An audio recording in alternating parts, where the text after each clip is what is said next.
Alright guys, I'm going to go ahead and get started here.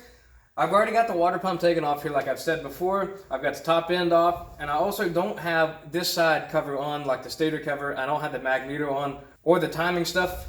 So I'm going to go ahead and take the clutch cover off of here. I have to take off the oil line that's on top here. I don't have that on right now because I've already taken it off, but there is an oil line that runs from the middle of the case to the clutch cover, and there's also the oil line over here if you haven't taken it off already. And all that's to it is just to take the bolts out all the way around on this side here. I have Allen's replaced where the 8mm bolts were, and also don't forget that you also have a bolt on the inside of the engine here behind where the water pump sits. If you don't take that out, you're not going to be able to get the cover off here. Now, it's not a bad idea to actually lay these out so you know which bolt hole goes in which, because a lot of these bolts for this case and the cover itself are not the same size, but you can pretty much tell which one they go in by placing it over top of the bolt hole and seeing the indentation in the case and be like, okay, yeah, that has enough thread to go in, or no, that's too long. Some of these you can kind of guess which way they go in, but I've got all the bolts out, so now I just need to wiggle the case out. You might have to stick something in here if you actually have a gasket in there. It was a little tough to get mine off of there. It just pops off just like that. You shouldn't have anything fall out of there. You know, this is pretty solid in there. But yeah, as you can tell, mine's still pretty nasty because I haven't cleaned mine up yet. So I'm going to go ahead and lay this off to the side. So to start off, I'm going to go ahead and take the clutches off of here. It's just these 5 bolts here. You can use a Phillips or a 10mm. And when you take these out of here, it's best that you start by taking them out just by a couple turns on one, couple turns on another, and do that until every single one of these is out of here. And if you don't have a drill like what I'm using, or like, you know, I wouldn't recommend using impact. If you're using like a ratchet or something like that, this is where the gear jammer can come into play. So obviously when you're torquing it this way, the gears are going to be moving this way. So what you can use this thing for is sticking it on the bottom side of the gears and then mesh the gears together so they don't turn. Let me get it stuck in there, just like that. So now the gears are not going to turn this way while you're trying to get it out. So like if I'm using a ratchet now, it's not going to turn. I can actually just, you know, stick this in here, just like so, and it's going to hold the gears together while I can break these loose, just like that. And as you may be able to see on this little cover here, you have an arrow pointing up. Whenever you go to assemble this back together, I'm going to try to get this off here without knocking the clutches out. When you take that off of there, this arrow is going to line up with this punch hole here. You obviously have a couple other holes in here, but this one's the deepest one and the smallest one on here, so that's where you line the arrow up with when you go to put it back together. Also, don't let this piece slide out of here.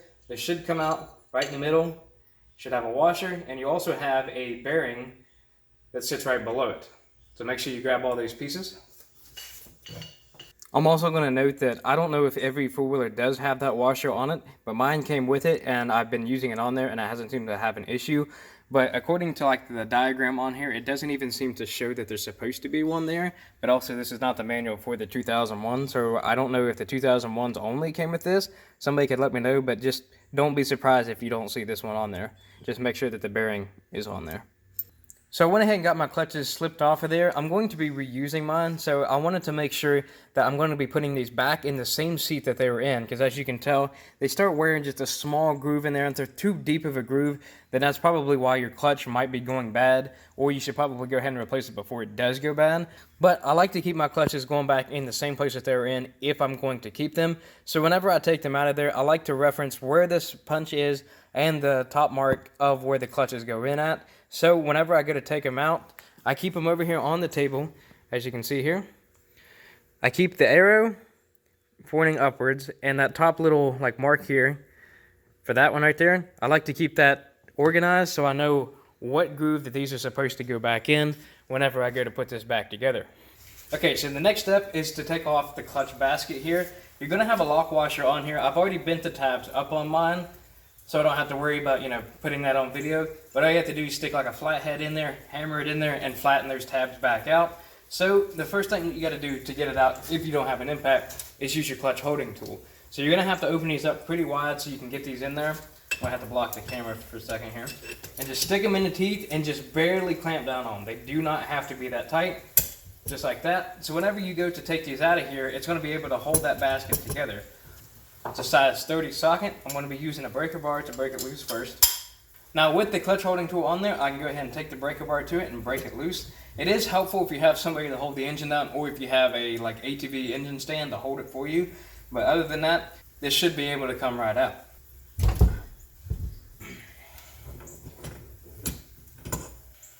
Got the nut off of there, got the locking tab off of there. Shouldn't be anything else on there. So now you can go ahead and release the clutch holding tool. And you should be able to take your clutch basket off of there. Just like that. You also have a washer back here, make sure you don't lose that. Now the clutch housing should be able to come off of there. Just gotta go ahead and slide it off there. It might be a little stuck on there. Just like that.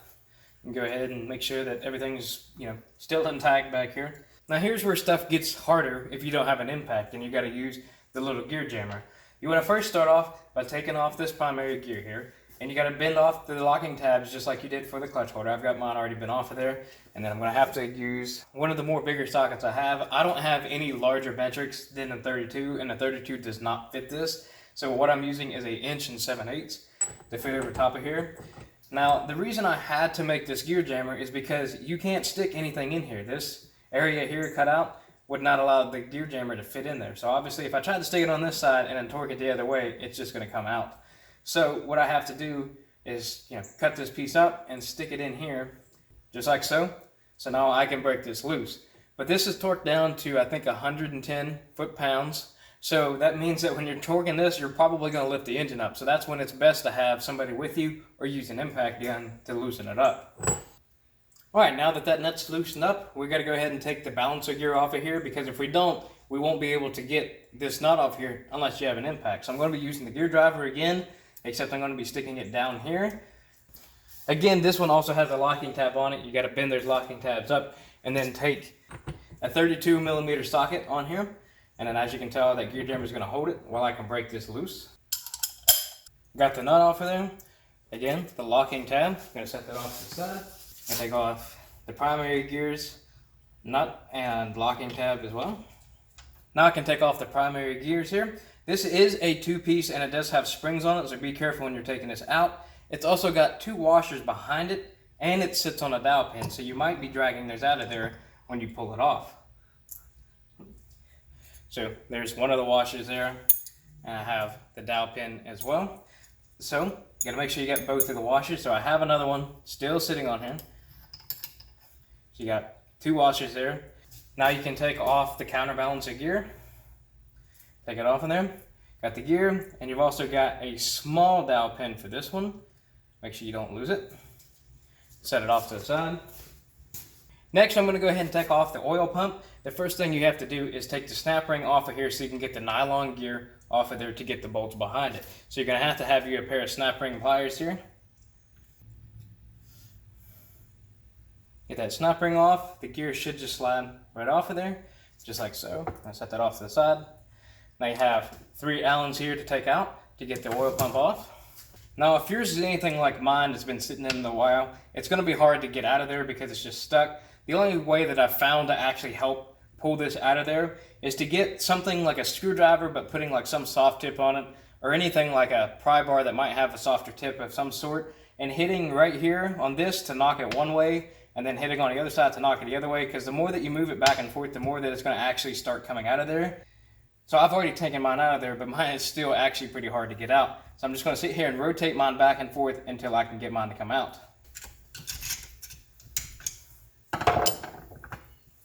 There she is. The oil pump is out. You've also got 2 O-rings on the inside here. You might want to go ahead and just take yours out of there so you don't lose them. Next, I'm going to go ahead and take off the speed sensor gear here. Again, it has to use with snap rings as well. So you have 2 snap rings on this. You have this one, then you have 2 washers, the speed sensor gear, and then you have a snap ring behind that as well.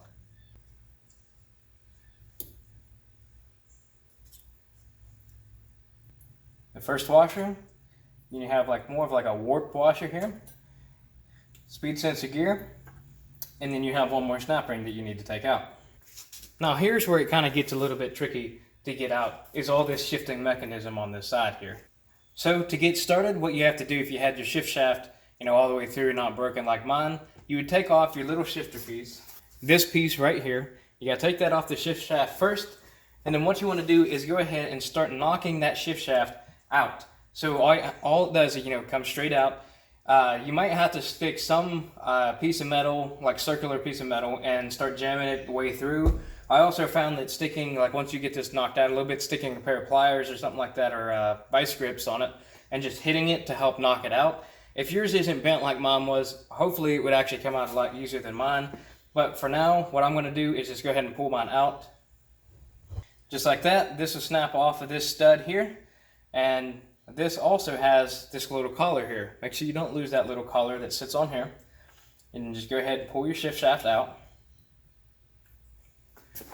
Like I said in the introduction video, like I said, I had to cut mine off of there so it would go in.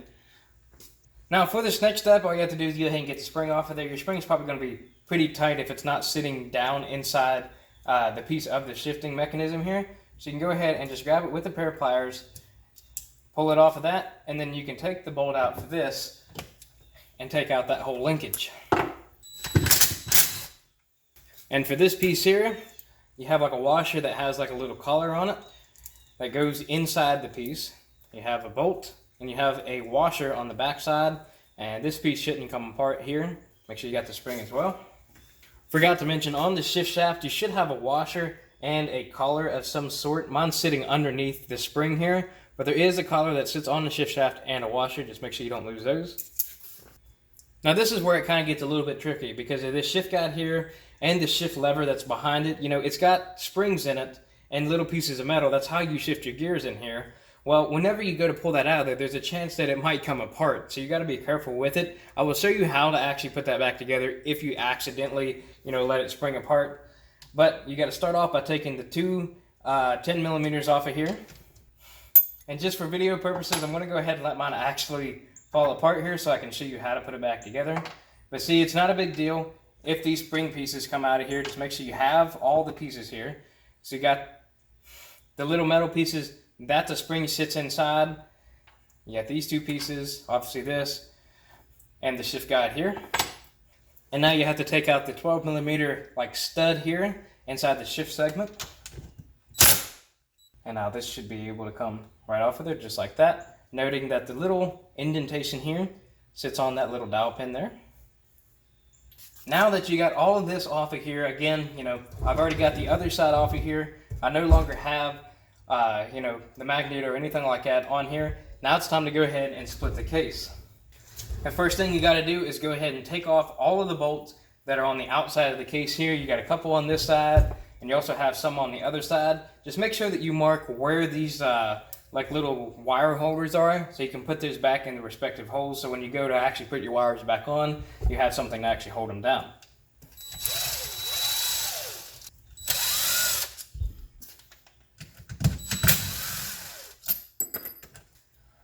And now just double checking before I actually start hitting into it. You want to double check and make sure that you've got every single one of those bolts out. You've got all of this out of here. You don't have anything on the shafts here, because those shafts are in place to the other side of the case. So when you pull this out of here, all you're going to have left on this side is just the bearings. And everything looks good to me, so I'm going to go ahead and start getting the case split. What you want to do is actually get a soft mallet of some sort and start just tapping on places over here, because you don't need like a crankcase separator for this. All you literally need to do is to stick like, some flat screwdriver in a seam if you can get it open, or use like a mallet and get it started. Just start hammering all the way around it to help break it loose off of the bearings.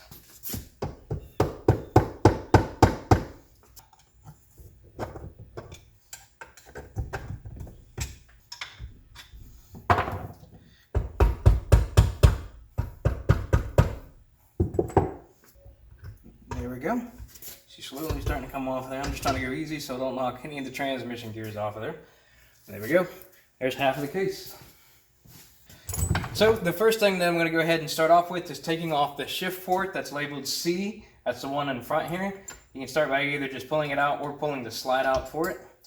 And make sure it actually spins in there pretty easily. I'm going to set this off to the side. Now to take out the other two shift forks, they're both labeled R and L. I'm going to go ahead and try to take off that little slide pin again. Got the pin out, so now I can take the shift forks out. like I said, they're labeled L and R. Like I said, the other one as well, it's got a C on it. And now that I have those shift forks off of there, I can go ahead and take the shift drum off. Should be able to slide up out of there, just like that. And now I'm going to go ahead and take out the reverse fork down here on the bottom. This is whenever you turn the reverse key on your four-wheeler, it'll actually like move this lever up for the shift drum so you can shift into reverse.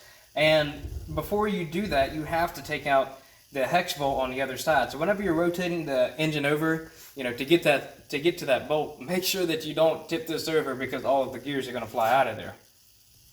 And with that bolt out, I can go ahead and just pull this shaft all the way through, like that. I'm going to go ahead and put the bolt back in for it so I don't lose it. So before I can actually take out the main axle, which is the front one here, I've got to take off this gear because it's actually in the way of the other one. So you've got a washer in front of it, then this gear here. I'm going to go ahead and set that off to the side so I can get this shaft out of here. Just like that. I'm going to lay it off to the side. And now I can take off the drive axle. You got to make sure that if you haven't already, take off your sprocket and the big nut on the other side that holds that sprocket in. So like mine's getting a little stuck right there on the end there. Got all the gears in place here. Nothing left on that bearing. Gonna go ahead and set this off to the side. Take out the counter axle here. Set that off to the side. And then the last thing that I can easily take out is this counter shaft here. You can just pull it straight on up, just like that. And well, that's about it, you know, other than me taking the crank out. But like I said, since I have no reason right now to take it out, I'm not going to. But in the future, I know I will be getting a newer crank for this. And whenever I do that, I will make a video on it. And as always, if you have any questions about this rebuild or you'd like to see something in detail, just let me know in the comments below. And if you'd like some more videos like this, please subscribe.